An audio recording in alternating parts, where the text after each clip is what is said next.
Welcome to Commando on Demand, your fast-paced weekly update straight from Kim's desk to your ears. I'm Mike James, and in the last several weeks, close to 30 million people have lost their jobs. Oil prices have crashed. Restaurants and airlines are shutting down, and the coverage is noisy and difficult to digest, and that's why Kim is bringing in Trends senior analyst Steph Smith to brief us on which trends are worth watching and to make sense of all the complicated things that we're seeing right now. You're going to learn which industries have been hit the hardest, what second and third effects that you can expect to see next, which industries are surging and getting investments, and how behaviors are, of course, changing. Later on, Kim checks in with the creator of something that's called Project THOR, which is an effort to bring high-speed internet to rural areas of Colorado. It's the story behind Project THOR and why it's important to the region. It's really a fascinating story. By the way, this is not the nationally syndicated Kim Commando show on over 400 stations. The podcast version of the show is available. As a matter of fact, right now, if you go to getkim.com and use promo code Kim, you'll get a 30-day free trial. You can come behind the scenes and watch us record on Friday at noon Pacific time, 3 o'clock Eastern time. And it's a lot of fun. Just kind of see what happens behind the scenes when we're recording the show. And again, that's at getkim.com. Use promo code Kim for your free 30-day trial. After that, it's $4.99 a month. All right, coming up next, with all the COVID stuff going on, what trends can we expect to see? Trends senior analyst Steph Smith will be with us in just a moment on Commando on Demand Insider. I'm not sure what the new normal is, other than life as we knew it might never return. We're going to stand 6 feet from anyone in the grocery store, but at least we have store shelves that are loaded. There's separation among people at restaurants and bars. Airplanes might do away with the middle seats, so I guess that's a positive. Gas is cheaper too. But what about our businesses? What about our future? Where's it all headed? Are there any trends that we can see now that might help us direct where we should be putting our time and our money for our business? Well, there's a smart email newsletter that I get called The Hustle. And in a recent issue, they mentioned that they would be covering trends in a recent issue, they mentioned that they'd be covering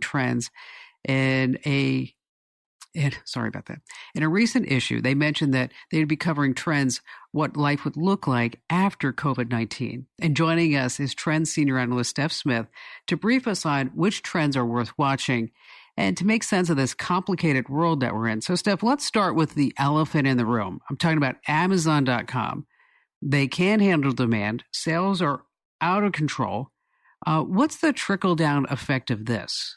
Amazon is the one company that'll come out of this ahead. Maybe not the one, but certainly the king company that'll come out ahead of this pandemic. And I think what's interesting about Amazon is right now you're just seeing so many consumers just completely change their behavior. Of course, Amazon had many customers before, but now Amazon is the go-to company where you get not just your boxes of shelf products, but you're getting your groceries from Amazon. You're getting your entertainment from Amazon. You're getting basically everything that you currently purchase from Amazon. And I think that'll just completely shift the way that most consumers actually engage with online shopping. Well, what's really interesting is that the gal who works for us is our finance manager, and she's in her, say, late 30s, early 40s. And it was probably just about 6 weeks ago that we needed some supplies for an office party. And she said, well, I'm going to run over to Safeway. I'm like, why would you run over to Safeway? Just prime it. She's like, prime what? I'm like, it's just like Google. Now it's like, we're going to prime something. So I'd explain to her, like, no, you just go online and then they deliver it like in an hour or two.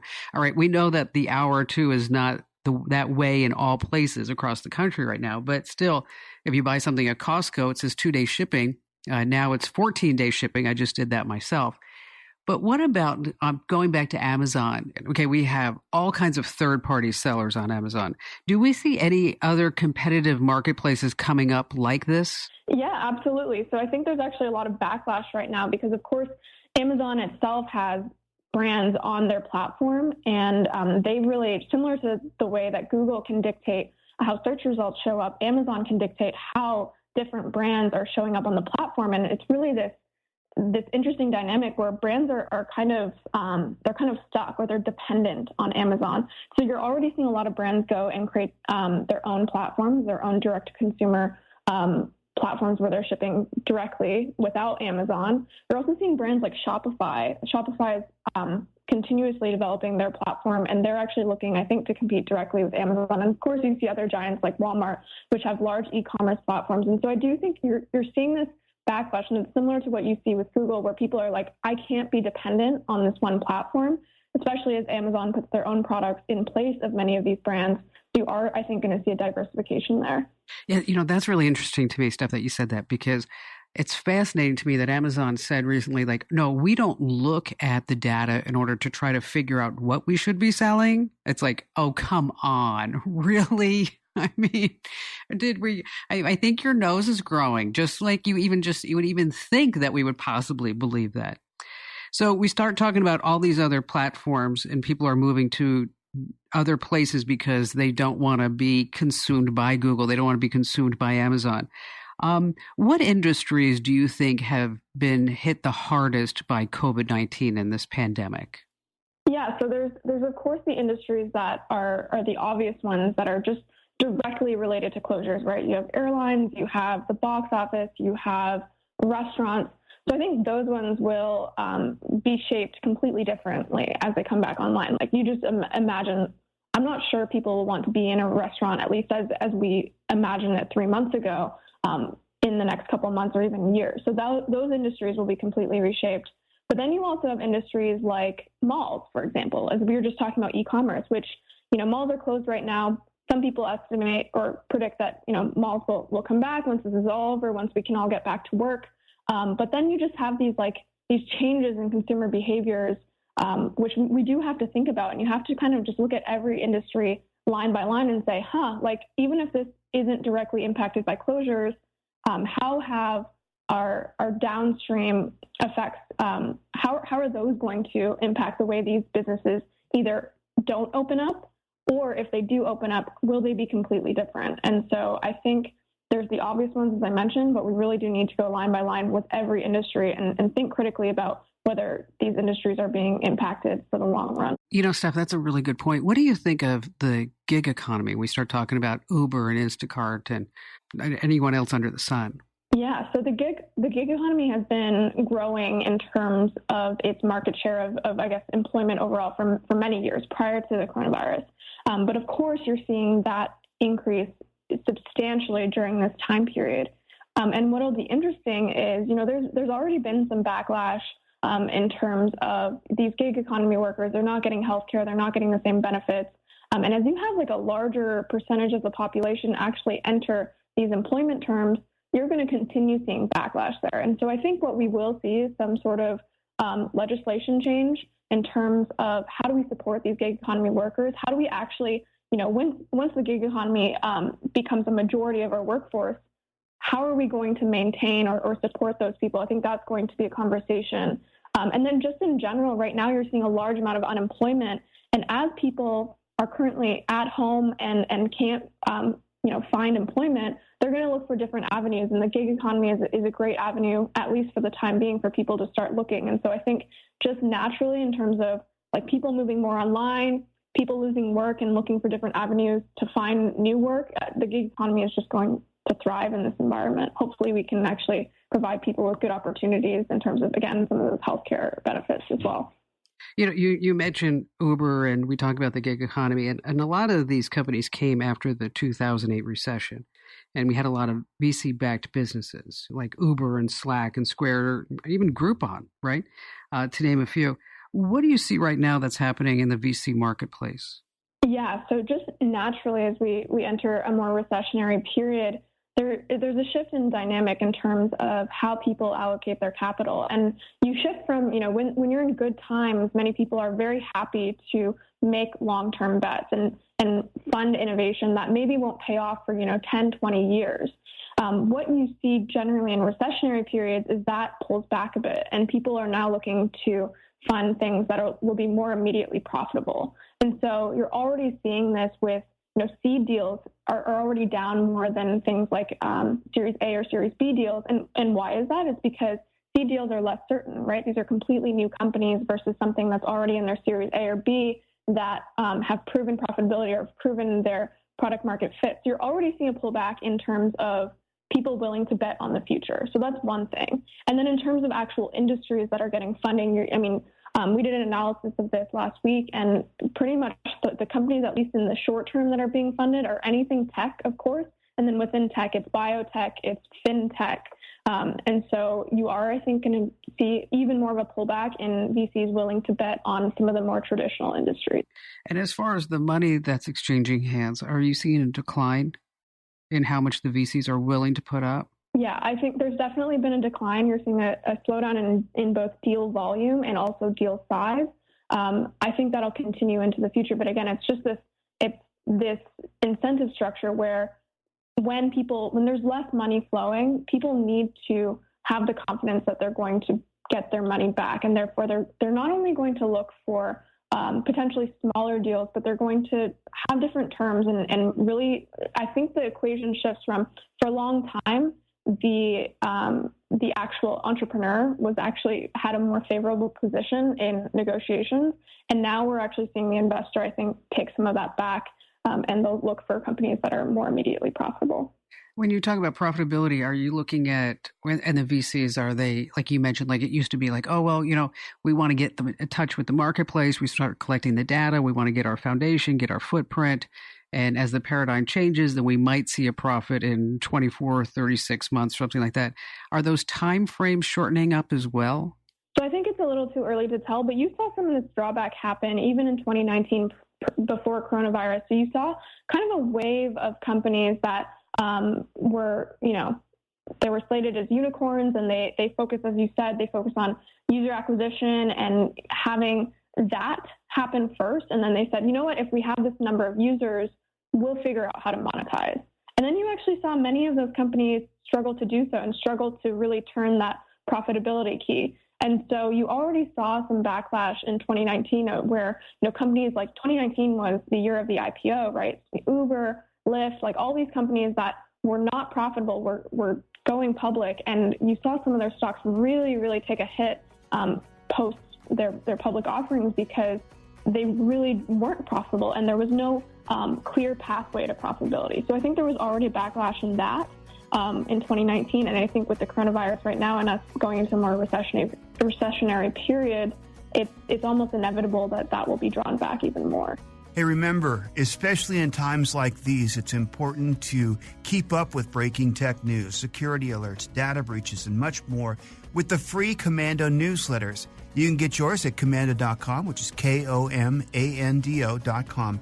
And on the top, click on Get the Newsletters. We'll send you an email to confirm, and there you go. You'll be right up to date. Back to the interview with Steph Smith, Senior Trends Analyst, in just a moment on Komando On Demand Insider.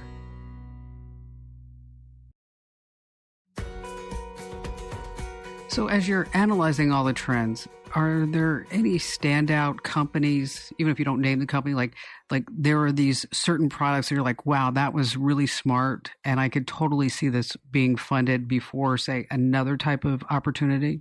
Yeah, so I think anything right now in the digital health space is huge. I think that was a space in general that was held back mostly by just tradition or the processes that we had in place. Obviously some regulation as well. But I think a lot of people, it was just, I lived in Asia for a while, and I very often use telehealth, telemedicine, and it was it was more accepted there because it was created in an environment that didn't have anything blocking it. There was less tradition in the way. And here, people feel very uncomfortable, getting advice from a doctor online. There's obviously valid reasons for that, but I think now that we're forced to try some of these things, so we're seeing a lot of people forced to try remote work. We're also seeing a lot of people forced to try telemedicine or telehealth, and I think those companies are uniquely slated to do extremely well because their offerings are good. They're really just held back by people not having their habits form around these types of companies. One of the side benefits, I think, of this COVID-19 pandemic, as I see it in my family, is we no longer really need to hand over our credit card anymore. I had to set up my husband on his phone to say, listen, you're going to Walgreens. Do not give them your credit card. Just use Apple Pay. And he's like, what? Apple Pay? You need to set that up. So I'm like, okay, it's really easy. Just, open up the wallet, give him a credit card, bingo, bango. And then we had to have like a practice session at home, like about contactless payments. I see that area exploding. Do you? Absolutely. Absolutely. And so this is another great example where, it's so funny because certain countries are just so behind in terms of their like contactless digital payments. Whereas if you go to a country like China, I know many people have mixed views on the Chinese, but everything's digital already. And so there's no reason why a society like America can't also have that. It's just the way I like to put it is you have a country like America where there's already so much in place. And so in order to innovate, you need to remove what's already there to put something new in. But if you go to a country that's like, doesn't have infrastructure in place, they're just going for whatever's best now. And so what I think coronavirus is forcing us to do is just get rid of some of the infrastructure that was old and slow and just replace it with the new. And I completely agree that contactless payments, touchless technology, all of that stuff is just going to skyrocket given the environment that we're in. My son is a student at USC, and there's talk whether or not that the fall semester is actually going to be on campus. And I started thinking about, he's taking all of his classes online right now, and he's struggling with it, quite frankly, because he's like, I'm so distracted. I'm like, well, you need to put Snap away and TikTok and everything else in order to focus. Do you see anything with what happens with education as we move forward? Absolutely. And so that's such an interesting space where, for years we've actually had digital education available, right? And you're seeing some of those platforms like Udemy get more traction over the last couple of years, but still people really validate or think that an in-person degree is still much more effective. But we're coming to a convergence point where some people would say that the digital education platforms are just as effective or at least have just as high quality content on there. And so when you really think about it, this is another one of those examples where coronavirus is putting things to the test, where it's like, can you get as good of an education online, yes or no? If the answer is yes, then I think most education will just move online. If the answer is no, then obviously the future is a little more complicated. But you do start to ask yourself questions like, you have an amazing school like Harvard. If you can create the online Harvard, why can't then millions of people attend Harvard? It's this really interesting dynamic, and I think we will see.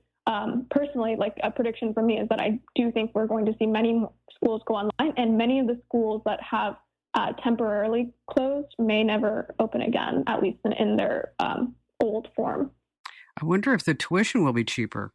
See, well, that's what's interesting, and a lot of people are talking about just that dynamic of like, where is our money going if I'm paying? I didn't go to school in America, but I assume tuitions can go as high as $50,000. Where's my $50,000 going if you're giving me these lessons online and I can find something comparable elsewhere? And so people are starting to ask these questions, given the environment that they're currently having to learn in. Because it is fascinating. I will tell you that I had to reach out to not USC because he's finishing up at SMU in Dallas. And I had to reach out to him and say, okay, he was a first year student. He's not in the dorm. So do I get my dorm fees back?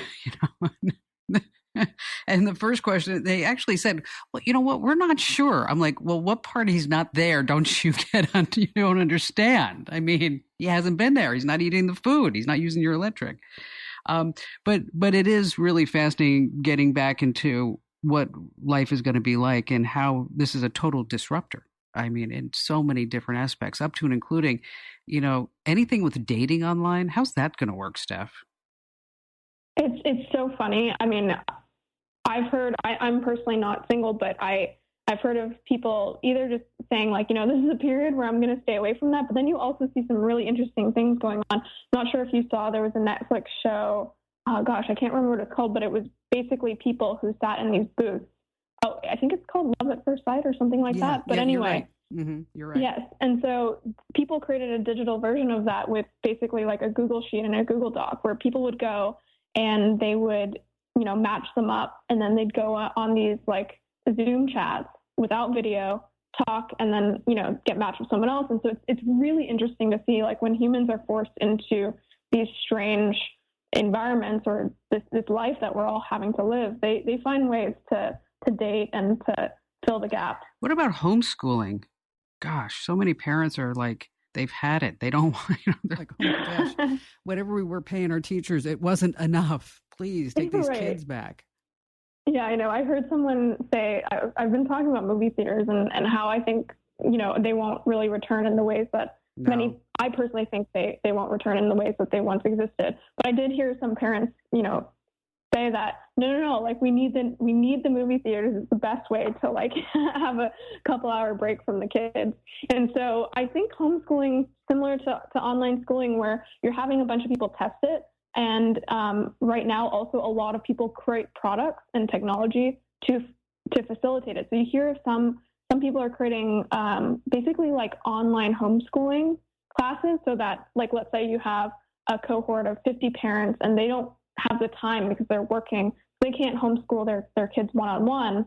So they actually have someone who is homeschooling all these children kind of together through a digital platform. So you're seeing stuff like that pop up. And this is all like, the way I like to think about many of the things we're talking about is it's just this crazy experiment that no one asked for, but you're going to basically see people test these things out. You're going to see all parents are being forced to test homeschooling, and some percentage of them will stick with it. Some of them will go back to normal times after this. Okay, just one more topic, real estate, because so many people bought rental properties for Vrbo or Airbnb because they were turning a profit. And as we know, that industry just took a slamming halt.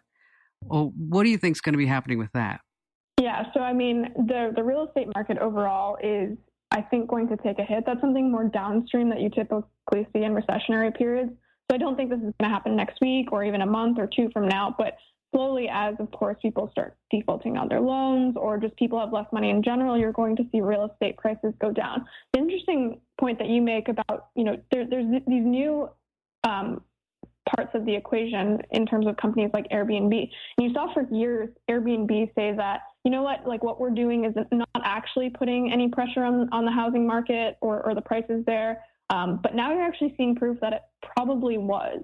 And so I think Airbnb is going to get even more regulatory measures that kind of play against it. So it'll be interesting to see how they respond. But I also think you're going to see a big kind of migration out of large cities. You already see that kind of forced in places like New York, where the pandemic hit them very hard.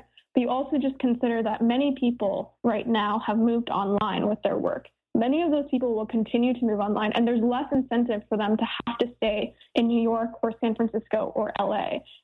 So I think as you see people kind of trickle out of those cities to some extent, obviously that also impacts housing prices. There's less demand. So I think you're also going to see residential prices go down in big cities. Hey, Steph, thank you so much for joining us. A lot of insight, a lot of great facts, really. Thank you. Thank you.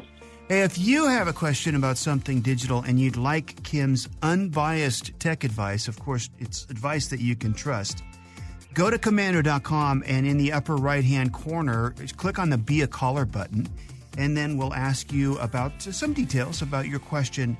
And a producer, probably Manny, will be in touch with you to set you up with a time that you can get your question answered directly from Kim on the air. It's a lot of fun, and we hope you'll try it out. Again, it's at Komando.com, upper right-hand corner, Be a Caller. Up next, it's the creator of Project THOR, which is an effort to bring high-speed internet to rural Colorado. It's a fascinating story. Next on Komando On Demand Insider.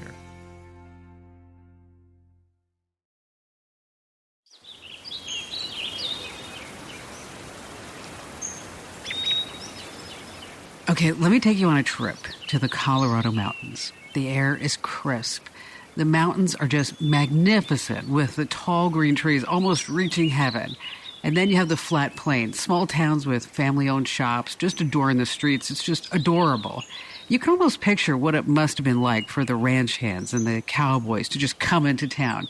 You feel alive in this outdoor activity-driven part of our country. What could anyone possibly want more than this? Well, how about a fast, reliable internet connection? You see, big ISPs, they didn't want to bother with Western Colorado. It just wouldn't be as profitable, say, as going to an area with a lot of people willing to pay for the service. I'm talking about big towns.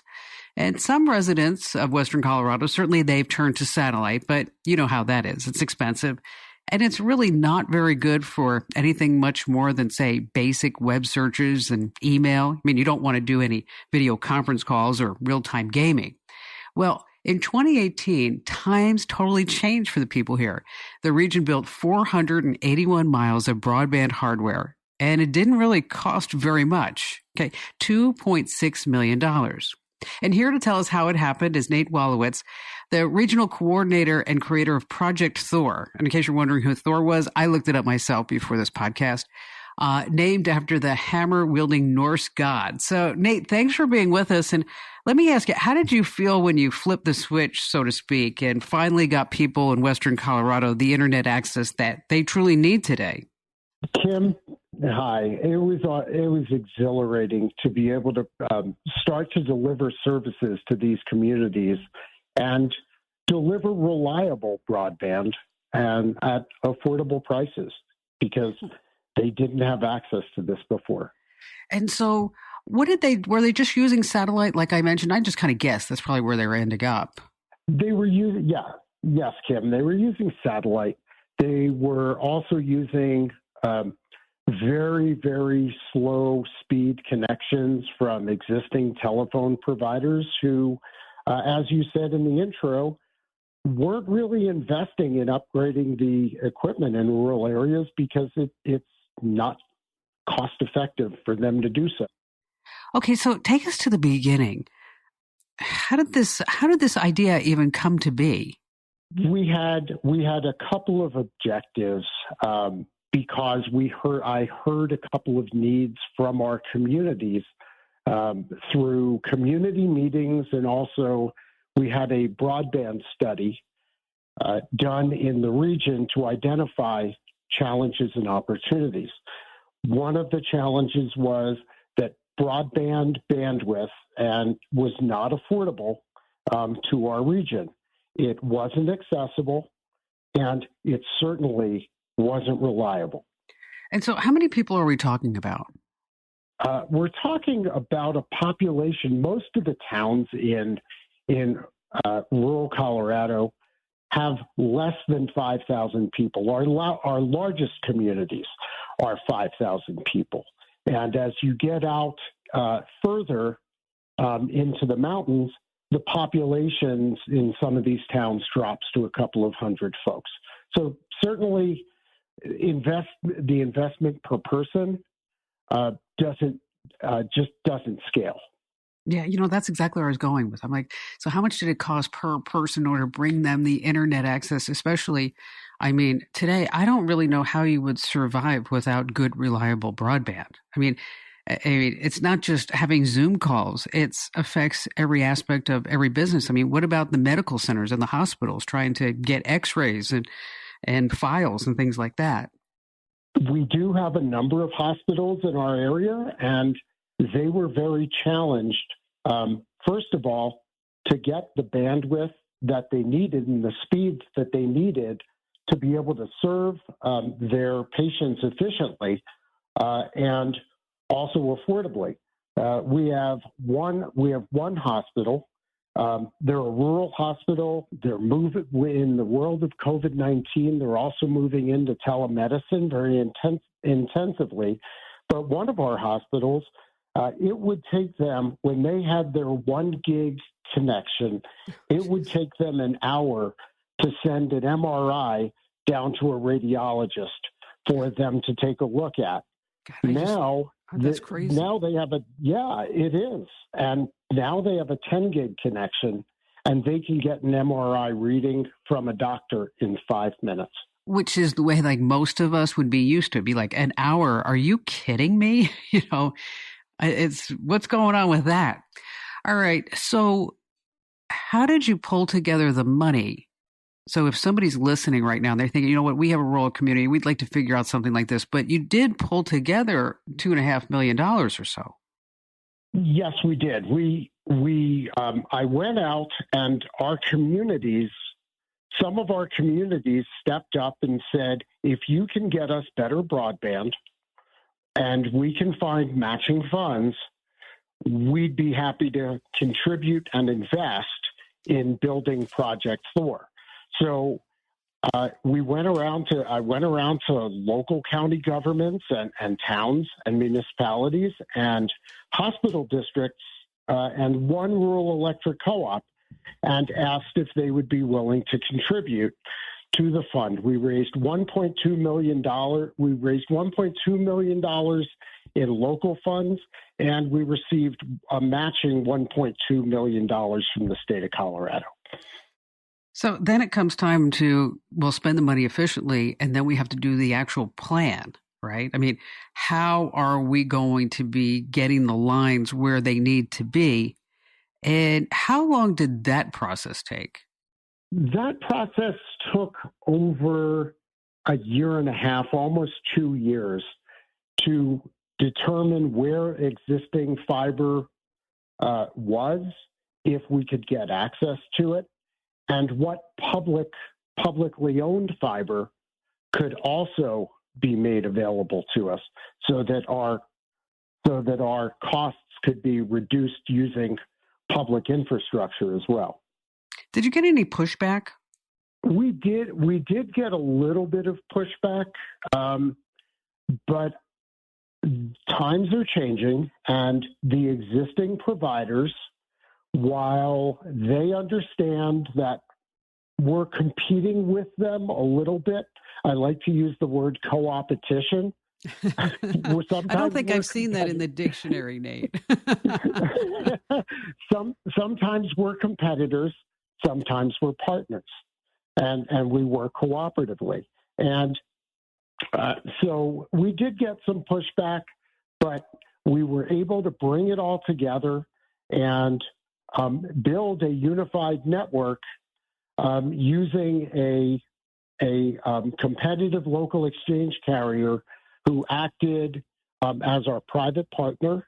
They're actually operating the network for us because they have experience in operating large networks.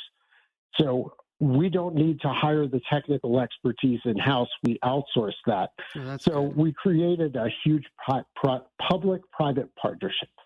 You know, it's interesting because, you know, sometimes you hear about these things, they either go really well or they go really badly. I mean, I'm thrilled that yours actually worked out because I mean, it took me a little bit of, I don't want to say an act of God, but a lot of pressuring, for example, to get an old telephone pole off of my property because it's like, the thing's going to fall. It's been up since the 40s. Okay. It should not be standing anymore. So we brought internet access to all these folks, and explain to me how the money is going, because do they pay Project THOR or are they paying the ISPs?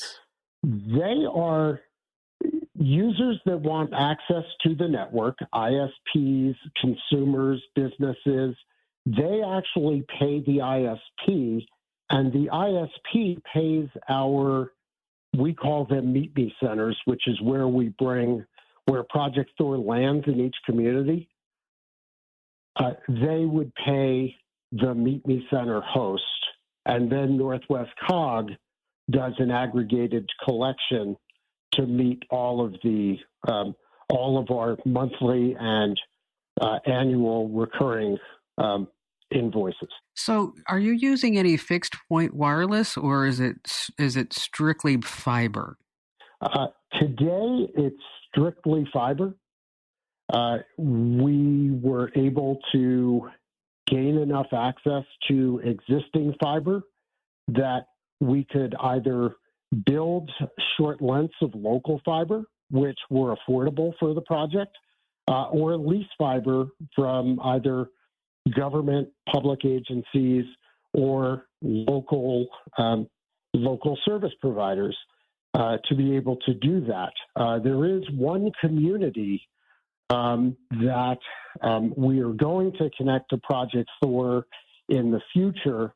But there is one community, there are a few communities, but one of which I worked with about 4 years ago, and they're actually connected to fiber by a 12.2 mile microwave link to a tower that we helped the town build on top of a box canyon, and they actually get their internet from that tower. And we have a commercial provider that came in and agreed to provide services.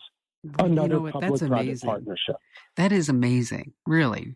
I mean, I'm just saying, I was just visualizing when you said like going into the box canyon. I'm like, oh my gosh, this is really something. Cost for the end user, what does that look like? Costs per the end user, we have a number of municipalities, in one county and a couple of commercial service providers who, because Project THOR is now up and operational, they can provide one gig symmetric connection for, depends on the market, between $50 and $75 a month. Well, that's affordable, certainly. Is it strictly internet, or is there any television services coming across the lines as well? Some of the providers do provide more than just internet, and they provide set-top box, over-the-top type services. And some of them are also providing internet telephone service as well. So, Nate, with everybody working at home, have you seen any degradation of services? I have not seen degradation of services on our network at all. What I've seen is an increase in the amount of bandwidth that folks are using on the network, and we're working very hard to ensure that we've designed the network so that we can do upgrades in an affordable way. So as demand continues to increase, we can affordably upgrade the network to keep up. So Nate, what's next for Project THOR? We're going to start connecting other regions, Kim. Colorado has a number of other local government funded, with state support, created networks. And we're going to start to build fiber connections between all the networks so that we can start to gain additional cost efficiencies and interoperational government efficiencies, and we can bring more providers onto the network.